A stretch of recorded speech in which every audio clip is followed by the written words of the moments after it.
തമ്പുരാനെ, വിശുദ്ധ കുരിശിന്റെ അടയാളത്താലെ ഞങ്ങളുടെ ശത്രുക്കളിൽ നിന്ന് ഞങ്ങളെ രക്ഷിക്കാൻ ഞങ്ങളുടെ തമ്പുരാനെ, പിതാവിന്റെയും പുത്രന്റെയും പരിശുദ്ധാത്മാവിന്റെയും നാമത്തിൽ ആമേൻ. ആദിമുതൽ ഉണ്ടായിരുന്നതും ഞങ്ങൾ കേട്ടതും സ്വന്തം കണ്ണുകൊണ്ട് കണ്ടതും സൂക്ഷിച്ച് വീക്ഷിച്ചതും കൈകൊണ്ട് സ്പർശിച്ചതുമായ ജീവന്റെ വചനത്തെപ്പറ്റി ഞങ്ങൾ അറിയിക്കുന്നു. യോഹന്നാൻ എഴുതിയ 1-ാം ലേഖനത്തിന്റെ 1-ാം അധ്യായത്തിലെ 1-ാം തിരുവചനമാണ് നാം വായിച്ചു കേട്ടത്. രാജാക്കന്മാരുടെ 1-ാം പുസ്തകത്തിന്റെ 19-ാം അധ്യായം. ഏലിയ ഹൊറേബിൽ. ഏലിയ ചെയ്ത കാര്യങ്ങളും പ്രവാചകന്മാരെ വാളിനിരയാക്കിയ വിവരവും ആഹാബ് ജസബലിനോട് പറഞ്ഞു. അപ്പോൾ അവൾ ദൂതനെ അയച്ച് ഏലിയായോട് പറഞ്ഞു, നാളെ ഈ നേരത്തിനു മുൻപ് ഞാൻ നിന്റെ ജീവൻ ആ പ്രവാചകന്മാരിലേതുപോലെ തന്നെ ആക്കുന്നില്ലെങ്കിൽ ദേവന്മാർ അതിലപ്പുറവും എന്നോട് ചെയ്യട്ടെ. ഏലിയ ഭയപ്പെട്ട് ജീവരക്ഷാർത്ഥം പലായനം ചെയ്തു. അവൻ യൂദയായിലെ ബെർഷേബയിലെത്തി. അവിടെ വെച്ച് ഫ്രിത്തിനെ വിട്ടുപിരിഞ്ഞു. അവിടെ നിന്ന് അവൻ തനിയെ മരുഭൂമിയിലൂടെ ഒരു ദിവസത്തെ വഴി നടന്ന് ഒരു വാടാമുൾ ചെടിയുടെ തണലിലിരുന്നു. അവൻ മരണത്തിനായി പ്രാർത്ഥിച്ചു. കർത്താവേ, മതി, എൻ്റെ പ്രാണനെ സ്വീകരിച്ചാലും ഞാൻ എൻ്റെ പിതാക്കന്മാരെക്കാൾ മെച്ചമല്ല. അവൻ ആ ചെടിയുടെ തണലിൽ കിടന്നുറങ്ങി. കർത്താവിൻ്റെ ദൂതൻ അവനെ തട്ടി ഉണർത്തി, എഴുന്നേറ്റ് ഭക്ഷിക്കുക എന്ന് പറഞ്ഞു. എഴുന്നേറ്റ് നോക്കിയപ്പോൾ ചുടുകല്ലിൽ ചുട്ടെടുത്ത അപ്പവും ഒരു പാത്രം വെള്ളവും ഇതാ തലയ്ക്കൽ ഇരിക്കുന്നു. അത് കഴിച്ച് അവൻ വീണ്ടും കിടന്നു.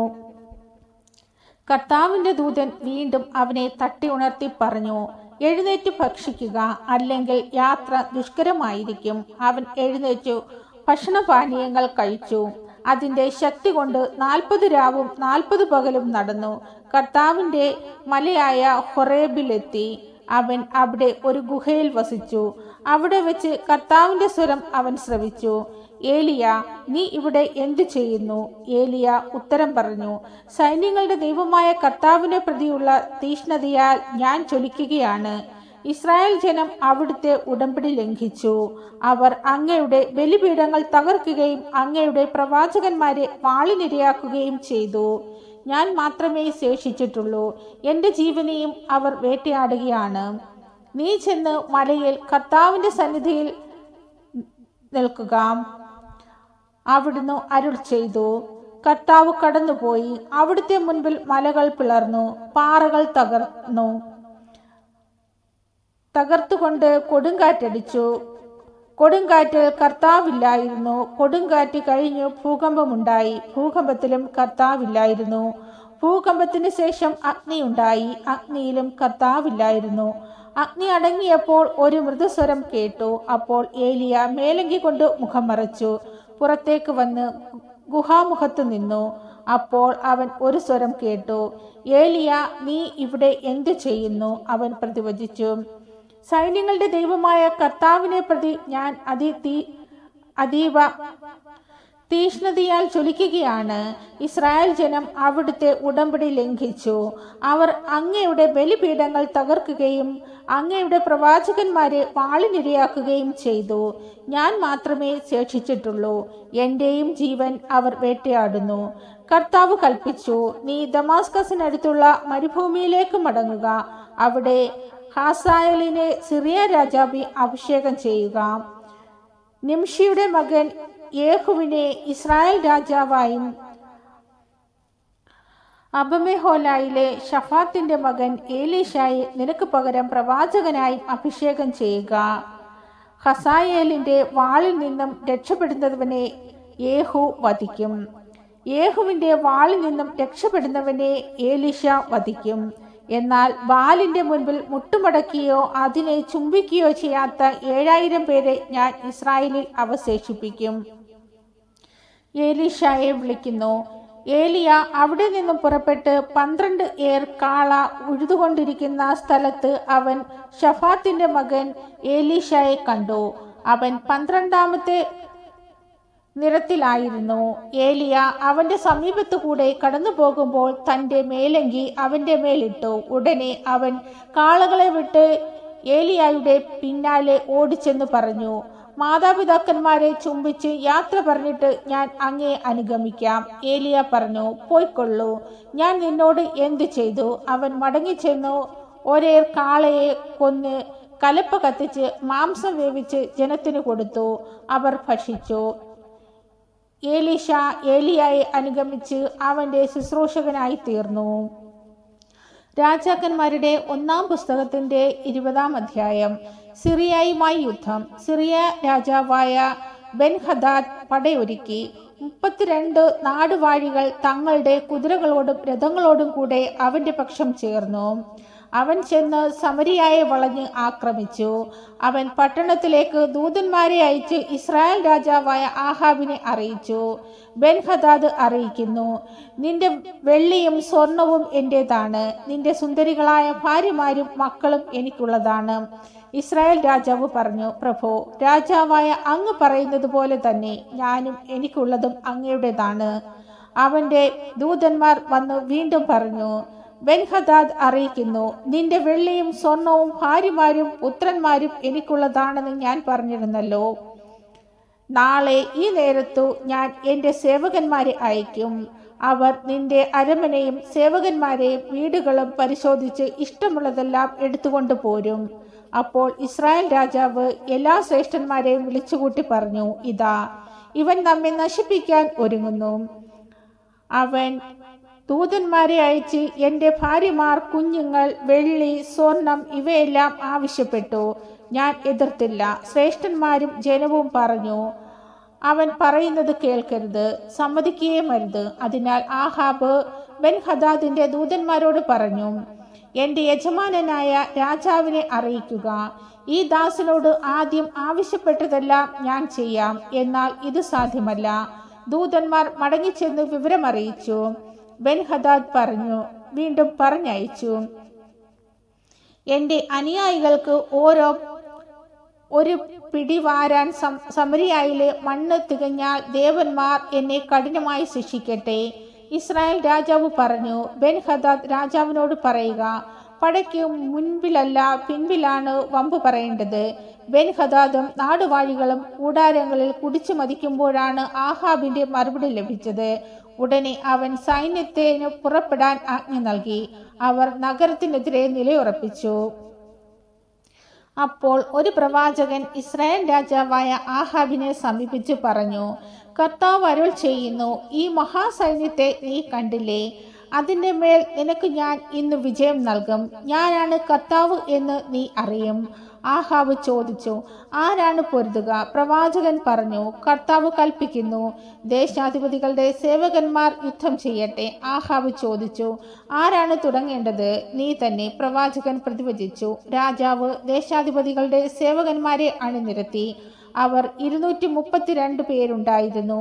അവരുടെ പിന്നിൽ 7000 പേർ വരുന്ന ഇസ്രായേൽ സൈന്യം നിരന്നു. അവർ ഉച്ചനേരത്ത് പുറപ്പെട്ടു. അപ്പോൾ ബെൻഹദാദും അവന്റെ പക്ഷം ചേർന്ന 302 നാടുവാഴികളും കൂടാരങ്ങളിൽ മദ്യപിച്ചു ഉന്മത്തരായി കൊണ്ടിരുന്നു. ദേശാധിപതികളുടെ സേവകന്മാർ ആദ്യം പുറപ്പെട്ടു. കാവൽ സംഘം മടങ്ങിച്ചെന്ന് സമരിയായിൽ നിന്നും സൈന്യം വരുന്നുണ്ടെന്ന് ബെൻഹദാദിനെ അറിയിച്ചു. അവൻ കൽപ്പിച്ചു, അവർ വരുന്നത് സമാധാനത്തിനാണെങ്കിലും യുദ്ധത്തിനാണെങ്കിലും അവരെ ജീവനോടെ പിടിക്കുവിൻ. ദേശാധിപതികളുടെ സേവകന്മാരും അവരുടെ പിന്നിൽ സൈന്യവും നഗരത്തിൽ നിന്ന് പുറപ്പെട്ടു. ഓരോരുത്തരും തനിക്കെതിരെ വന്നവനെ വധിച്ചു. സിറിയക്കാർ പലായനം ചെയ്തു. ഇസ്രായേൽ അവരെ പിന്തുടർന്നു. സിറിയ രാജാവായ ബെൻഹദാദ് കുതിരപ്പുറത്ത് കയറി ഏതാനും കുതിരപ്പടയാളികളോടൊപ്പം രക്ഷപ്പെട്ടു. ഇസ്രായേൽ രാജാവ് പടക്കളത്തിലെത്തി കുതിരകളും രഥങ്ങളും സ്വന്തമാക്കി. സിറിയക്കാർ കൂട്ടക്കൊലക്കിരയായി. പ്രവാചകൻ വീണ്ടും ഇസ്രായേൽ രാജാവിനോട് പറഞ്ഞു, ശക്തി സംഭരിക്കുക, കാര്യങ്ങൾ ശ്രദ്ധയോടെ ആസൂത്രണം ചെയ്യുക. സിറിയ രാജാവ് അടുത്ത വസന്തകാലത്ത് ആക്രമിക്കും. സേവകന്മാർ സിറിയ രാജാവിനെ ഉപദേശിച്ചു, ഇസ്രായേലിന്റെ ദേവന്മാർ ഗിരിദേവന്മാരാണ്, അതുകൊണ്ടാണ് അവർ നമ്മേക്കാൾ പ്രബലരായത്. സമതലത്തിൽ വെച്ച് യുദ്ധം ചെയ്താൽ അവരെ നിശ്ചയമായും കീഴടക്കാം. ഒരു കാര്യം കൂടി ചെയ്യണം, നാടുവാഴികളെ സ്ഥാനത്തു നിന്നും മാറ്റി പകരം സൈന്യാധിപന്മാരെ നിയമിക്കുക. നഷ്ടപ്പെട്ട അത്ര വലിയ സൈന്യത്തെ അണിനിരത്തണം. കുതിരയ്ക്ക് കുതിര, രഥത്തിനു രഥം. നമുക്കവരെ സമതലത്തിൽ വെച്ചു നേരിടാം. നിശ്ചയമായി നമ്മൾ വിജയം വരിക്കും. ബെൻ ഹദാദ് അവരുടെ അഭിപ്രായം സ്വീകരിച്ച് അങ്ങനെ ചെയ്തു. വസന്തത്തിൽ ബെൻ ഹദാദ് സിറിയക്കാരെ സജ്ജീകരിച്ച് ഇസ്രായേലിനെതിരെ യുദ്ധം ചെയ്യാൻ അഫേക്കിലേക്ക് പോയി. ഇസ്രായേൽക്കാരും സന്നാഹങ്ങളോടുകൂടി അവർക്കെതിരെ വന്നു. ദേശം നിറഞ്ഞു നിന്ന സിറിയക്കാരുമായി താരതമ്യപ്പെടുത്തുമ്പോൾ 2 ഗണമായി താവളമടിച്ച് ഇസ്രായേൽ സൈന്യം ചെറിയ 2 ആട്ടിൻപറ്റം പോലെ തോന്നി. അപ്പോൾ ഒരു ദൈവപുരുഷൻ ഇസ്രായേൽ രാജാവിന്റെ അടുത്തെത്തി പറഞ്ഞു, കർത്താവ് അരുൾ ചെയ്യുന്നു, കർത്താവ് ഗിരിദേവനാണ്, സമതല പ്രദേശത്തെ ദേവനല്ല എന്ന് സിറിയക്കാർ പറയുന്നതിനാൽ ഞാൻ ഈ വലിയ സൈന്യത്തെ നിന്റെ കയ്യിൽ ഏൽപ്പിച്ചു തരും. ഞാനാണ് കർത്താവെന്ന് നീ അറിയും. സൈന്യങ്ങൾ 7 ദിവസം മുഖാഭിമുഖമായി പാളയങ്ങളിൽ കഴിഞ്ഞുകൂടി. 7-ാം ദിവസം യുദ്ധം തുടങ്ങി. ഇസ്രായേൽക്കാർ ഒറ്റ ദിവസം കൊണ്ട് 1,00,000 സിറിയൻ ഭടന്മാരെ വധിച്ചു. അഫേക്ക് നഗരത്തിലേക്ക് പലായനം ചെയ്ത ശേഷം 27,000 ഭടന്മാരുടെ മേൽ പട്ടണത്തിന്റെ മതിൽ ഇടിഞ്ഞു വീണു. ബെൻ ഹദാദ് നഗരത്തിലെ ഒരു ഉള്ളറയിൽ ഓടി ഒളിച്ചു. സേവകന്മാർ അവനോട് പറഞ്ഞു, ഇസ്രായേൽ രാജാക്കന്മാർ ദയുള്ളവരാണെന്ന് ഞങ്ങൾ കേട്ടിട്ടുണ്ട്. ചാക്കൊടുത്ത് തലയിൽ കയറ് ചുറ്റി ഇസ്രായേൽ രാജാവിന്റെ അടുത്തേക്ക് പോകുവാൻ ഞങ്ങളെ അനുവദിക്കുക. അവൻ അങ്ങയുടെ ജീവൻ രക്ഷിച്ചേക്കാം. അവർ ചാക്കൊടുത്തു തലയിൽ കയറ് ചുറ്റി ഇസ്രായേൽ രാജാവിനെ സമീപിച്ചു പറഞ്ഞു, തന്റെ ജീവൻ രക്ഷിക്കണമെന്ന് അങ്ങയുടെ ദാസൻ ബെൻ ഹദാദ് യാചിക്കുന്നു. ആഹാബ് പ്രതിവചിച്ചു, അവൻ ഇപ്പോഴും ജീവിച്ചിരിപ്പുണ്ടോ? അവൻ എന്റെ സഹോദരനാണ്. ബെൻ ഹദാദിന്റെ സേവകന്മാർ ഒരു ശുഭലക്ഷണം കാത്തിരിക്കുകയായിരുന്നു. സഹോദരൻ എന്ന് ആഹാബ് പറഞ്ഞപ്പോൾ അവർ അത് ശുഭലക്ഷണമായി എടുത്തു പറഞ്ഞു, അതെ, അങ്ങയുടെ സഹോദരൻ ബെൻ ഹദാദ്. ആഹാബ് കൽപ്പിച്ചു, പോയി അവനെ കൊണ്ടുവരുവിൻ. ബെൻ ഹദാദ് വന്നപ്പോൾ ആഹാബ് അവനെ തന്നോടൊപ്പം രഥത്തിൽ കയറ്റി. ബെൻ ഹദാദ് ആഹാബിനോട് പറഞ്ഞു, എന്റെ പിതാവ് അങ്ങയുടെ പിതാവിൽ നിന്നും പിടിച്ചെടുത്ത പട്ടണങ്ങൾ ഞാൻ മടക്കിത്തരാം. എന്റെ പിതാവ് സമരിയായിൽ ചെയ്തതുപോലെ അങ്ങ് ദമാസ്കസിൽ കച്ചവട കേന്ദ്രങ്ങൾ സ്ഥാപിച്ചാലും. ആഹാബ് പ്രതിവചിച്ചു, ഈ കരാർ അനുസരിച്ച് നിന്നെ വിട്ടയക്കുന്നു. അവൻ ഒരു ഉടമ്പടി ചെയ്ത് ബെൻ ഹദാദിനെ വിട്ടയച്ചു. ആഹാബിനെതിരെ പ്രവചനം. പ്രവാചക ഗണത്തിൽപ്പെട്ട ഒരുവൻ മറ്റൊരുവനോട് തന്നെ അടിക്കുക എന്ന് കർത്താവിന്റെ കൽപ്പനയനുസരിച്ച് ആവശ്യപ്പെട്ടു. അവൻ വിസമ്മതിച്ചു. അപ്പോൾ ഒന്നാമൻ പറഞ്ഞു, കർത്താവിന്റെ കൽപ്പന അനുസരിക്കായാൽ ഇവിടെ നിന്നും പോയാലുടനെ നിന്നെ ഒരു സിംഹം കൊല്ലും. അവൻ പുറപ്പെട്ട ഉടനെ ഒരു സിംഹം എതിരെ വന്ന് അവനെ കൊന്നു. അവൻ വേറൊരാളെ സമീപിച്ചു പറഞ്ഞു, എന്നെ അടിക്കുക. അവൻ അടിച്ചു, മുറിവേൽപ്പിച്ചു. അതിനുശേഷം പ്രവാചകൻ അവിടെ നിന്നും പോയി. അവൻ ആളറിയാത്ത വിധം മുഖം മൂടി രാജാവിനെ കാത്തു വഴിയിൽ നിന്നു. രാജാവ് കടന്നു പോയപ്പോൾ പ്രവാചകൻ വിളിച്ചു പറഞ്ഞു, ഈ ദാസൻ യുദ്ധകളത്തിൽ പടപൊരുതുവാൻ പോയി. അപ്പോൾ ഒരു പടയാളി ഒരാളെ എൻ്റെ അടുത്ത് കൊണ്ടുവന്ന് പറഞ്ഞു, ഇവനെ കാത്തുകൊള്ളുക. ഇവൻ രക്ഷപ്പെട്ടാൽ പകരം നിന്റെ ജീവൻ കൊടുക്കേണ്ടി വരും, അല്ലെങ്കിൽ 1 താലന്ത് വെള്ളി ഈടാക്കും. എന്നാൽ അങ്ങയുടെ ഈ ദാസൻ പല കാര്യങ്ങളിൽ വ്യാപൃതനായിരുന്നതിനാൽ അവൻ രക്ഷപ്പെട്ടു. ഇസ്രായേൽ രാജാവ് പറഞ്ഞു, നീ നിശ്ചയിച്ച വിധി തന്നെ നിനക്കിരിക്കട്ടെ. അവൻ തൽക്ഷണം മുഖം മൂടി ഇരുന്ന തുണി അഴിച്ചുമാറ്റി. പ്രവാചകന്മാരിൽ ഒരുവനാണ് അവനെന്ന് ഇസ്രായേൽ രാജാവിന് മനസ്സിലായി. പ്രവാചകൻ രാജാവിനോട് പറഞ്ഞു, കർത്താവ് അരുൾ ചെയ്യുന്നു, ഞാൻ നശിപ്പിക്കാൻ ഒഴിഞ്ഞിട്ടിരിക്കുന്നവനെ നീ വിട്ടയച്ചു. എന്നാൽ അവന്റെ ജീവനു പകരം നിന്റെ ജീവനും അവന്റെ ജനത്തിനു പകരം നിന്റെ ജീവനും എടുക്കപ്പെടും. ഇസ്രായേൽ രാജാവ് ദുഃഖാകുലനായി സമരിയായിലെ കൊട്ടാരത്തിലേക്ക് മടങ്ങി. രാജാക്കന്മാരുടെ 1-ാം പുസ്തകത്തിന്റെ 21-ാം അധ്യായം. നബോത്തിന്റെ മുന്തിരിത്തോട്ടം. ജസ്രേൽക്കാരനായ നബോത്തിന് ജസേലിൽ സമരിയ രാജാവായ ആഹാബിന്റെ കൊട്ടാരത്തോട് ചേർന്ന് ഒരു മുന്തിരിത്തോട്ടം ഉണ്ടായിരുന്നു. ഒരു ദിവസം ആഹാബ് നബോത്തിനോട് പറഞ്ഞു, നിനക്ക് പച്ചക്കറിത്തോട്ടം ഉണ്ടാക്കാൻ നിന്റെ മുന്തിരിത്തോട്ടം വിട്ടുതരണം. അത് കൊട്ടാരത്തിന്റെ സമീപമാണല്ലോ. അതിനേക്കാൾ മിച്ചമായ ഒരു മുന്തിരിത്തോട്ടം ഞാൻ നിനക്ക് തരാം. പണമാണ് വേണ്ടതെങ്കിൽ വില തരാം. എന്നാൽ നബോത്ത് പറഞ്ഞു, എന്റെ പിതൃ സ്വത്ത് വിൽക്കുന്നതിനെ കർത്താവ് ഇടയാക്കാതിരിക്കട്ടെ. എന്റെ പിതൃ സ്വത്ത് ഞാൻ അങ്ങേക്ക് നൽകുകയില്ല എന്ന് ജസ്രയേൽക്കാരനായ നബോത്ത് പറഞ്ഞതിനാൽ രോഷാകുലനായി ആഹാബ് സ്വഭവനത്തിലേക്ക് മടങ്ങി. അവൻ മുഖം തിരിച്ചു കട്ടിലിൽ കിടന്നു. ഭക്ഷണം കഴിച്ചതുമില്ല. അവന്റെ ഭാര്യ ജസബൽ അടുത്തു വന്ന് ചോദിച്ചു, അങ്ങ് എന്താണ് ഇത്ര ശോഭിച്ചിരിക്കുന്നത്? ഭക്ഷണം കഴിക്കുന്നില്ലയോ? അവൻ പറഞ്ഞു, ജസ്രയേൽക്കാരനായ നബോത്തിനോട് അവന്റെ മുന്തിരിത്തോട്ടം വിലയ്ക്ക് തരിക, അല്ലെങ്കിൽ വേറൊന്നിന് പകരമായി തരുക എന്ന് ഞാൻ പറഞ്ഞു. എന്നാൽ തരികില്ല എന്ന് അവൻ പറഞ്ഞു.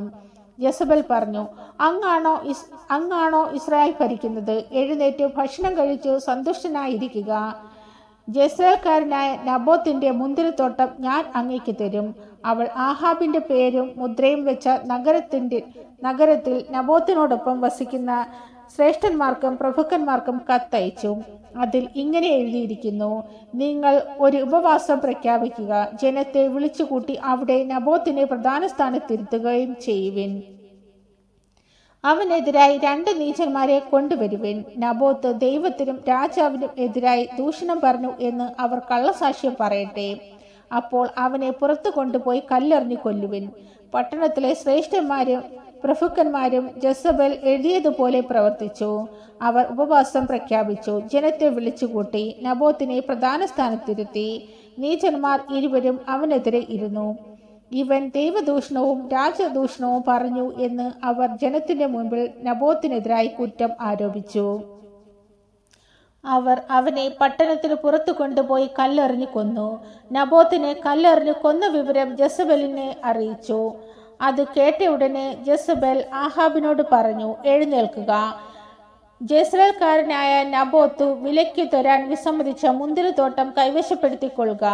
നബോത്ത് ജീവിച്ചിരിപ്പില്ല, അവൻ മരിച്ചു. നബോത്ത് മരിച്ച വിവരം അറിഞ്ഞു മാത്രമേ ആഹാബ് എഴുന്നേറ്റ് മുന്തിരിത്തോട്ടം കൈവശപ്പെടുത്താൻ ഇറങ്ങി. തിശ്ബിനായ ഏലിയായോട് കർത്താവ് അരുൾ ചെയ്തു, നീ ചെന്ന് സമരിയയിലുള്ള ഇസ്രായേൽ രാജാവ് ആഹാബിനെ കാണുക. അവൻ നബോത്തിന്റെ മുന്തിരിത്തോട്ടം കൈവശപ്പെടുത്താൻ എത്തിയിരിക്കുന്നു. നീ അവനോട് പറയണം, കർത്താവ് ചോദിക്കുന്നു, നീ അവനെ കൊലപ്പെടുത്തി അവന്റെ വസ്തു കൈയേറിയോ? അവനോട് വീണ്ടും പറയുക, കർത്താവ് അരുളി ചെയ്യുന്നു, നബോത്തിന്റെ രക്തം നായ്ക്കൾ നക്കിക്കുടിച്ച സ്ഥലത്ത് വെച്ച് തന്നെ നിന്റെ രക്തവും നായ്ക്കൾ നക്കിക്കുടിക്കും. ആഹാബ് ഏലിയായോട് ചോദിച്ചു, എന്റെ ശത്രുവായ നീ എന്നെ കണ്ടെത്തിയോ? അവൻ പ്രതിവചിച്ചു, അതെ, ഞാൻ നിന്നെ കണ്ടെത്തി. കർത്താവിന്റെ സന്നിധിയിൽ തിന്മ പ്രവർത്തിക്കാൻ നീ നിന്നെ തന്നെ വറ്റിച്ചിരിക്കുന്നു. ഇതാ, ഞാൻ നിനക്ക് നാശം വരുത്തും. ഞാൻ നിന്നെ നിർമ്മാർജ്ജനം ചെയ്യും. ആഹാബ് ഇസ്രായേലിലുള്ള എല്ലാ പുരുഷന്മാരെയും സ്വതന്ത്രരെയും അടിമകളെയും ഞാൻ നിഗ്രഹിക്കും. നിന്നെ പ്രകോപിപ്പിക്കുകയും ഇസ്രായേലിനെ കൊണ്ട് പാപം ചെയ്യിക്കുകയും ചെയ്തതിനാൽ ഞാൻ നിന്റെ ഭവനത്തെ നബോത്തിന്റെ മകൻ ജെറോബോവാവിന്റെയും അഹിയായുടെ മകൻ ബാഷായുടെയും ഭവനങ്ങളെ പോലെ ആക്കി തീർക്കും. ജസബലിനെ കുറിച്ചും കർത്താവ് അരുളി ചെയ്തിരിക്കുന്നു, ജസ്രയേലിന്റെ അതിർത്തികൾക്കുള്ളിൽ വെച്ച് ജസബലിനെ നായ്ക്കൾ തിന്നും. ആഹാബിന്റെ ഭവനത്തിൽ നിന്ന് നഗരത്തിൽ വെച്ച് മരിക്കുന്നവനെ നായ്ക്കൾ ഭക്ഷിക്കും. നാട്ടിൻ പുറത്തു വെച്ച് മരിക്കുന്നവനെ പറവകളും. ഭാര്യയായ ജസബലിന്റെ പ്രേരണയ്ക്ക് വഴങ്ങി കർത്താവിന് അനിഷ്ടമായത് പ്രവർത്തിക്കാൻ തന്നെ വിറ്റ ആഹാബിനെ പോലെ ആരും ഉണ്ടായിട്ടില്ല. ഇസ്രായേലിന്റെ മുൻപിൽ നിന്ന് കർത്താവ് തുരത്തിയ അമ്മോന്യരെ പോലെ അവൻ വിഗ്രഹങ്ങളെ പിഞ്ചെന്ന് ഏറ്റവും മ്ലേച്ഛമായി പ്രവർത്തിച്ചു. ആഹാബ് ഇത് കേട്ട് വസ്ത്രം കീറി ചാക്കെടുത്ത് ഉപവസിക്കുകയും ചാക്ക് വിരിച്ച് ഉറങ്ങുകയും മനം തകർന്ന് തല താഴ്ത്തി നടക്കുകയും ചെയ്തു. അപ്പോൾ തിബ്ഷ്യനായ ഏലിയായോട് കർത്താവ് അരുൾ ചെയ്തു, ആഹാബ് എന്റെ മുൻപിൽ എളിമപ്പെട്ടത് കണ്ടില്ലേ? അവൻ തന്നെ താഴ്ത്തിയതിനാൽ അവന്റെ ജീവിതകാലത്തു ഞാൻ നാശം വരുത്തുകയില്ല. അവന്റെ പുത്രന്റെ കാലത്തായിരിക്കും ആ ഭവനത്തിന് ഞാൻ തിന്മ വരുത്തുക. രാജാക്കന്മാരുടെ 1-ാം പുസ്തകത്തിന്റെ 22-ാം അധ്യായം. മിക്കയ മുന്നറിയിപ്പ് നൽകുന്നു. 3 വർഷത്തേക്ക് സിറിയയും ഇസ്രായേലും തമ്മിൽ യുദ്ധമുണ്ടായില്ല. 3-ാം വർഷം യൂദയ രാജാവായ യഹോശാഫാത്ത് ഇസ്രായേൽ രാജാവിനെ സന്ദർശിച്ചു. ഇസ്രായേൽ രാജാവ് തന്റെ സേവകന്മാരോട് പറഞ്ഞു, റമോത്ത് ഗിലിയാദ് സിറിയ രാജാവിൽ നിന്നും തിരിച്ചെടുക്കുന്നതിന് നാം എന്തിനു മടിക്കുന്നു? അത് നമ്മുടേതാണല്ലോ. അവൻ യഹോശാഫാത്തിനോട് ചോദിച്ചു, എന്നോടൊപ്പം റമോത്ത് ഗിലിയാദിൽ യുദ്ധത്തിന് പോരുമോ? യഹോശാഫാത്ത് ഇസ്രായേൽ രാജാവിനോട് പറഞ്ഞു, ഞാൻ തയ്യാറാണ്. എൻ്റെ സൈന്യം നിന്റെ സൈന്യത്തെ പോലെയും എൻ്റെ കുതിരകൾ നിന്റെ കുതിരകളെ പോലെയും തയ്യാറാണ്. യഹോശാഫാത്ത് തുടർന്നു, ആദ്യം കർത്താവിൻ്റെ ഇംഗിതം ആരായുക. ഇസ്രായേൽ രാജാവ് പ്രവാചകന്മാരെ വിളിച്ചുകൂട്ടി. അവർ 400 പേരുണ്ടായിരുന്നു. അവൻ അവരോട് ചോദിച്ചു, ഞാൻ റമോത്ത് ഗിലിയാദ് തിരിച്ചെടുക്കാൻ യുദ്ധത്തിന് പോകണമോ വേണ്ടയോ? അവർ പ്രതിവചിച്ചു, പോവുക, കർത്താവ് അത് രാജാവിൻ്റെ കയ്യിൽ ഏൽപ്പിക്കും. എന്നാൽ യഹോശാഫാത്ത് ചോദിച്ചു, കർത്താവിൻ്റെ ഇംഗിതം ആരായേണ്ടതിന് ഇവിടെ വേറെ പ്രവാചകരില്ലേ? ഇസ്രായേൽ രാജാവ് പ്രതിവചിച്ചു, നമുക്ക് കർത്താവിൻ്റെ ഇംഗിതം ആരായാൻ ഒരാൾ കൂടിയുണ്ട്, ഇംലായുടെ പുത്രനായ മിക്കയ. എന്നാൽ ഞാൻ അവനെ വെറുക്കുന്നു. അവൻ നിനക്ക് തിന്മയല്ലാതെ നന്മ പ്രവചിക്കുകയില്ല. യഹോശാഫാത്ത് പറഞ്ഞു, രാജാവ് അങ്ങനെ പറയരുതേ. ഉടൻ ഇസ്രായേൽ രാജാവ് സേവകന്മാരോട് ആജ്ഞാപിച്ചു, ഇംലയുടെ മകൻ മിക്കയായെ വേഗം കൊണ്ടുവരിക. ഇസ്രായേൽ രാജാവും യൂദയ രാജാവും യഹോശാഫാത്തും രാജകീയ വസ്ത്രങ്ങൾ അണിഞ്ഞ് സമരിയായുടെ കവാടത്തിലുള്ള ഒരു മെതിസ്ഥലത്ത് സിംഹാസനത്തിൽ ഉപവിഷ്ടനായിരുന്നു. പ്രവാചകന്മാർ അവരുടെ മുൻപിൽ പ്രവചിച്ചുകൊണ്ടിരുന്നു. കെനാനയുടെ മകൻ സെദക്കിയ ഇരുമ്പ് കൊണ്ട് കൊമ്പുകൾ നിർമ്മിച്ച് പറഞ്ഞു, കർത്താവ് അരുൾ ചെയ്യുന്നു, സിറിയക്കാർ നശിക്കുന്നതുവരെ നീ ഇവ കൊണ്ട് അവരെ കുത്തിക്കീറും. എല്ലാ പ്രവാചകന്മാരും അങ്ങനെ തന്നെ പ്രവചിച്ചു. അവർ പറഞ്ഞു, റമോത്ത് ഗിലിയാദിൽ പോയി വിജയം വരിക്കുക, കർത്താവ് അത് രാജാവിൻ്റെ കയ്യിൽ ഏൽപ്പിക്കും. ദൂതൻ ചെന്ന് മിക്കയായോട് പറഞ്ഞു, ഇതാ പ്രവാചകന്മാർ ഏകസ്വരത്തിൽ രാജാവിന് അനുകൂലമായി പ്രവചിച്ചിരിക്കുന്നു. അങ്ങ് അവരെ പോലെ അനുകൂലമായി പ്രവചിക്കുക. എന്നാൽ മിക്കയ പറഞ്ഞു, കർത്താവാണെ അവിടുന്ന് അരുളി ചെയ്തതു ഞാൻ പറയൂ. അവൻ വന്നപ്പോൾ രാജാവ് ചോദിച്ചു, മിക്കയ, ഞങ്ങൾ റമോത്ത് ഗിലിയാദിൽ യുദ്ധത്തിന് പോകണമോ വേണ്ടയോ? മിക്കയ പ്രതിവചിച്ചു, നിങ്ങൾ പോയി വിജയം വരിക്കുക, കർത്താവ് അത് രാജാവിൻ്റെ കയ്യിൽ ഏൽപ്പിക്കും. രാജാവ് ചോദിച്ചു, കർത്താവിൻ്റെ നാമത്തിൽ എന്നോട് സത്യമേ പറയാവൂ എന്ന് എത്ര പ്രാവശ്യം ഞാൻ ആവശ്യപ്പെടണം? മിക്കായ പറഞ്ഞു, ഇസ്രായേൽ ജനം ഇടവിടവില്ലാതെ ആടുകളെ പോലെ പർവ്വതങ്ങളിൽ ചിതറിക്കിടക്കുന്നത് ഞാൻ കണ്ടു. കർത്താവ് അരുൾ ചെയ്യുന്നതും ഞാൻ കേട്ടു. ഇവർക്ക് നാഥനില്ല. ഇവർ സ്വഭവനങ്ങളിലേക്ക് സമാധാനത്തിൽ പോകട്ടെ. ഇസ്രായേൽ രാജാവ് യഹോശാഫാത്തിനോട് പറഞ്ഞു, ഇവൻ എനിക്ക് തിന്മയല്ലാതെ നന്മയൊന്നും പ്രവചിക്കുകയില്ല എന്ന് ഞാൻ പറഞ്ഞില്ലേ? മിക്കായ പറഞ്ഞു, കർത്താവ് അരുൾ ചെയ്യുന്നത് ശ്രവിക്കുക. കർത്താവ് സിംഹാസനത്തിൽ ഇരിക്കുന്നത് ഞാൻ കണ്ടു. സ്വർഗീയ സൈന്യങ്ങൾ അവിടുത്തെ വലത്തും ഇടത്തും നിന്നിരുന്നു. അപ്പോൾ കർത്താവ് ചോദിച്ചു, ആഹാബ് റമോത്ത് ഗിലിയാദിൽ പോയി വധിക്കപ്പെടാൻ ആർ അവനെ വശീകരിക്കും? ഓരോരുത്തരും ഓരോ വിധത്തിൽ മറുപടി നൽകി. എന്നാൽ ആത്മാവ് മുന്നോട്ട് വന്ന് പറഞ്ഞു, ഞാൻ അവനെ വശീകരിക്കും. കർത്താവ് ചോദിച്ചു, എങ്ങനെ? അവൻ പ്രതിവചിച്ചു, ഞാൻ ചെന്ന് അവൻ്റെ എല്ലാ പ്രവാചകന്മാരുടെയും അധരങ്ങളിൽ നുണയുടെ ആത്മാവായി ഇരിക്കും. അവിടുന്ന് കൽപ്പിച്ചു, അവനെ വശീകരിക്കുക, നീ വിജയിക്കൂ, പോയി അങ്ങനെ ചെയ്യൂ. ഇതാ ഈ പ്രവാചകന്മാരുടെ എല്ലാം അധരങ്ങളിൽ അവിടുന്ന് നുണയുടെ ആത്മാവിനെ നിവേശിപ്പിച്ചിരിക്കുന്നു. നിനക്ക് തിന്മ വരുത്താൻ അവിടുന്ന് നിശ്ചയിച്ചിരിക്കുന്നു. ഉടനെ കെനാനയുടെ മകൻ സെദക്കിയ മിക്കയായുടെ അടുത്തു വന്നു അവൻ്റെ ചെകിട്ടത്തടിച്ച് കൊണ്ട് ചോദിച്ചു, കർത്താവിൻ്റെ ആത്മാവ് നിന്നോട് സംസാരിക്കാൻ എങ്ങനെയാണ് എന്നെ വിട്ടുപോയത്? മിക്കായ പറഞ്ഞു, ഒളിക്കാൻ ഉള്ളറയിൽ കിടക്കുന്ന ദിവസം നീ അത് അറിയും. ഇസ്രായേൽ രാജാവ് ആജ്ഞാപിച്ചു.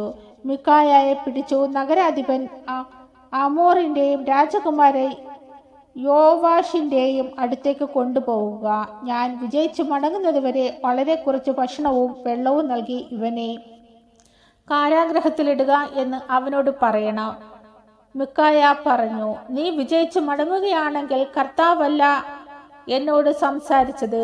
ഞാൻ പറഞ്ഞത് എല്ലാവരും കേട്ടല്ലോ. ആഹാബിന്റെ മരണം. ഇസ്രായേൽ രാജാവും യൂദയ രാജാവ് യഹോശാഫാത്തും റമോത്ത് ഗിലിയാദിലേക്ക് പോയി. ഇസ്രായേൽ രാജാവ് യഹോശാഫാത്തിനോട് പറഞ്ഞു, ഞാൻ വേഷം മാറി യുദ്ധകളത്തിലേക്ക് പോകാം. നീ രാജകീയ വസ്ത്രം ധരിച്ചു കൊള്ളുക. ഇസ്രായേൽ രാജാവ് വേഷപ്രച്ഛന്നനായി യുദ്ധക്കളത്തിലേക്ക് പോയി. സിറിയ രാജാവ് തൻ്റെ 32 രഥാനായകന്മാരോട് കൽപ്പിച്ചു, വലിയവരോടോ ചെറിയവരോടോ പൊരുതേണ്ട, ഇസ്രായേൽ രാജാവിനോട് മാത്രം പടവെട്ടുക. അവർ യഹോഷാഫാത്തിനെ കണ്ട് അത് തന്നെയാണ് ഇസ്രായേൽ രാജാവ് എന്ന് പറഞ്ഞ് അവനെതിരെ ആക്രമണം തുടങ്ങി. യഹോഷാഫാത്ത് ഉച്ചത്തിൽ നിലവിളിച്ചു. അവൻ ഇസ്രായേൽ രാജാവല്ലെന്ന് മനസ്സിലായപ്പോൾ അവനെതിരെയുള്ള ആക്രമണത്തിൽ നിന്നും രഥനായകന്മാർ പിന്തിരിഞ്ഞു. യാദൃച്ഛിക ഒരു പടയാളി എയ്ത അമ്പ് ഇസ്രായേൽ രാജാവിന്റെ പടച്ചട്ടുടെയും കവചത്തിന്റെയും ഇടയിൽ തറച്ചു കയറി. ഉടനെ അവൻ സാരഥിയോട് പറഞ്ഞു, രഥം തിരിച്ച് എന്നെ യുദ്ധക്കളത്തിൽ നിന്ന് കൊണ്ടുപോവുക, എനിക്ക് മുറിവേറ്റിരിക്കുന്നു. അന്ന് ഘോര യുദ്ധം നടന്നു. രാജാവിനെ സിറിയക്കാർക്കു നേരെ രഥത്തിൽ നിവർത്തിയിരുത്തി. മുറിവിൽ നിന്നും രക്തം ധാരാളമായി രഥത്തിലേക്ക് ഒഴുകി. സന്ധ്യയായപ്പോൾ അവൻ മരിച്ചു. അസ്തമയമായപ്പോൾ സൈന്യങ്ങളുടെ ഇടയിൽ ഓരോരുത്തരും തന്താങ്ങളുടെ നഗരത്തിലേക്കോ ഗ്രാമങ്ങളിലേക്കോ മടങ്ങിക്കൊള്ളുവിൻ എന്ന് ശബ്ദം മുഴങ്ങി. ആഹാബ് രാജാവ് മരിച്ചു. മൃതശരീരം സമരിയായിൽ കൊണ്ടുവന്നു സംസ്കരിച്ചു. സമരിയായിലെ കുളത്തിൽ അവർ രാജാവിന്റെ രഥം കഴുകി. കർത്താവ് അരുളി ചെയ്തതുപോലെ നായ്ക്കൾ അവന്റെ രക്തം നക്കി കുടിച്ചു. വേശ്യകൾ ആ വെള്ളത്തിൽ കുളിച്ചു. ആഹാബ് ദന്തഗ്രഹം പണിയിച്ചതും നഗരങ്ങൾ നിർമ്മിച്ചതും അവന്റെ മറ്റു പ്രവർത്തനങ്ങളും ഇസ്രായേൽ രാജാക്കന്മാരുടെ ദിനവൃത്താന്തത്തിൽ രേഖപ്പെടുത്തിയിട്ടുണ്ടല്ലോ. ആഹാബ് പിതാക്കന്മാരോട് ചേർന്ന് പുത്രൻ അഹസ്യ രാജാവായി. യഹോഷാഫാത്ത് യൂദയ രാജാവ്. ഇസ്രായേൽ രാജാവ് ആഹാബിന്റെ 4ാം ഭരണവർഷത്തിലാണ് ആസയുടെ പുത്രൻ യഹോഷാഫാത്ത് യൂദയായിൽ രാജാവായത്. അപ്പോൾ അവന് 35 വയസ്സുണ്ടായിരുന്നു. അവൻ ജെറുസലേമിൽ 25 വർഷം ഭരിച്ചു. ഷിൽഹിയുടെ മകൾ അസുബ ആയിരുന്നു അവന്റെ മാതാവ്. അവൻ പിതാവായ ആസയുടെ മാർഗത്തിൽ ചരിച്ചു, അതിൽ നിന്നും വ്യതിചലിച്ചില്ല. കർത്താവിന് പ്രീതികരമായത് പ്രവർത്തിച്ചു, എങ്കിലും പൂജാഗിരികൾ നശിപ്പിച്ചില്ല. ജനം അവിടെ തുടർന്നു ബലികളും ധൂപവും അർപ്പിച്ചു. യഹോഷാഫാത്ത് ഇസ്രായേൽ രാജാവുമായി സമാധാനത്തിൽ വർത്തിച്ചു. യഹോഷാഫാത്തിന്റെ പ്രവർത്തനങ്ങളും ശക്തിവൈഭവവും യുദ്ധങ്ങളും യൂദയ രാജാക്കന്മാരുടെ ദിനവൃത്താന്തത്തിൽ രേഖപ്പെടുത്തിയിട്ടുണ്ടല്ലോ. തന്റെ പിതാവ് ആസയുടെ കാലത്ത് തുടർന്നു പോന്ന ദേവപ്രീതിക്കുള്ള പുരുഷവേശ്യ സമ്പ്രദായം അവൻ നാട്ടിൽ നിന്നും ഉന്മൂലനം ചെയ്തു. അക്കാലത്ത് ഏദോമിൽ രാജാവില്ലായിരുന്നു. ഒരു രാജപ്രതിനിധിയാണ് ഭരണം നടത്തിയിരുന്നത്. യഹോഷാഫാത്ത് ഓഫീറിൽ നിന്ന് സ്വർണം കൊണ്ടുവരാൻ ടാർഷീഷ് കപ്പലുകൾ നിർമ്മിച്ചു. എന്നാൽ എസിയോൺ ഗബേറിൽ വെച്ച് തകർന്നതിനാൽ അവയ്ക്ക് പോകാൻ കഴിഞ്ഞില്ല. ആഹാബിന്റെ പുത്രൻ അഹസ്യ യഹോഷാഫാത്തിനോട് ചോദിച്ചു, നിന്റെ സേവകന്മാർക്കൊപ്പം കപ്പലിൽ പോകാൻ അനുവദിക്കുമോ? യഹോഷാഫാത്ത് സമ്മതിച്ചില്ല. യഹോഷാഫാത്ത് തന്റെ പിതാക്കന്മാരോട് ചേർന്നു. പിതാവായ ദാവീദിന്റെ നഗരത്തിൽ പിതാക്കന്മാരുടെ കല്ലറയിൽ അവനെ സംസ്കരിച്ചു. അവന്റെ പുത്രൻ യഹോറാം രാജാവായി. അഹസ്യ ഇസ്രായേൽ രാജാവ്. യൂദയ രാജാവായ യഹോഷാഫാത്തിന്റെ 17ാം ഭരണവർഷം ആഹാബിന്റെ പുത്രൻ അഹസ്യ സമരിയായിൽ ഇസ്രായേലിന്റെ ഭരണം ഏറ്റെടുത്തു. അവൻ 2 വർഷം ഭരിച്ചു. അവൻ കർത്താവിന്റെ സന്നിധിയിൽ തിന്മ പ്രവർത്തിച്ചു. പിതാവിന്റെയും നെബാത്തിന്റെ മകനും ഇസ്രായേലിനെ പാപത്തിലേക്ക് നയിച്ചവനുമായ ജെറോബോവാവിന്റെ മാർഗത്തിൽ അവൻ ചരിച്ചു. അവൻ ബാലിനെ സേവിച്ചാരാധിച്ചു. തന്റെ പിതാവിനെ പോലെ ഇസ്രായേലിന്റെ ദൈവമായ കർത്താവിനെ എല്ലാവിധത്തിലും പ്രകോപിപ്പിച്ചു. നമ്മുടെ കർത്താവായ ദൈവത്തിന് സ്തുതി. സ്വർഗസ്നായ ഞങ്ങളുടെ പിതാവേ, അങ്ങയുടെ നാമം പൂജിതമാകണമേ. അങ്ങയുടെ രാജ്യം വരണമേ. അങ്ങയുടെ തിരുമനസ് സ്വർഗത്തിലെ പോലെ ഭൂമിയിലുമാകണമേ. അന്നു വേണ്ടുന്ന ആഹാരം ഇന്ന് ഞങ്ങൾക്ക് തരണമേ. ഞങ്ങളുടെ തെറ്റുകൾ ഞങ്ങളോട് ക്ഷമിക്കണമേ. ഞങ്ങളെ പ്രലോഭനങ്ങളിൽ ഉൾപ്പെടുത്തരുതേ. തിന്മയിൽ നിന്ന് ഞങ്ങളെ രക്ഷിച്ചൊള്ളണമേ. നന്മ നിറഞ്ഞ മറിയമേ സുസ്തി, കർത്താവ് അങ്ങയുടെ കൂടെ, സ്ത്രീകളിൽ അങ്ങ് അനുഗ്രഹിക്കപ്പെട്ടവളാകുന്നു. അങ്ങയുടെ ഉദരത്തിൻ ഫലമായി ഈശോ അനുഗ്രഹിക്കപ്പെട്ടവനാകുന്നു. പരിശുദ്ധ മറിയമേ, തമ്പുരാന്റെ അമ്മേ, പാപികളായ ഞങ്ങൾക്ക് വേണ്ടി ഇപ്പോഴും ഞങ്ങളുടെ മരണസമയത്തും തമ്പുരാനോട് അപേക്ഷിച്ചൊള്ളണമേ. ആമേൻ. പിതാവിനും പുത്രനും പരിശുദ്ധാത്മാവിനും സ്തുതി, ആദിലെ പോലെ ഇപ്പോഴും എപ്പോഴും എന്നേക്കും. ആമേൻ.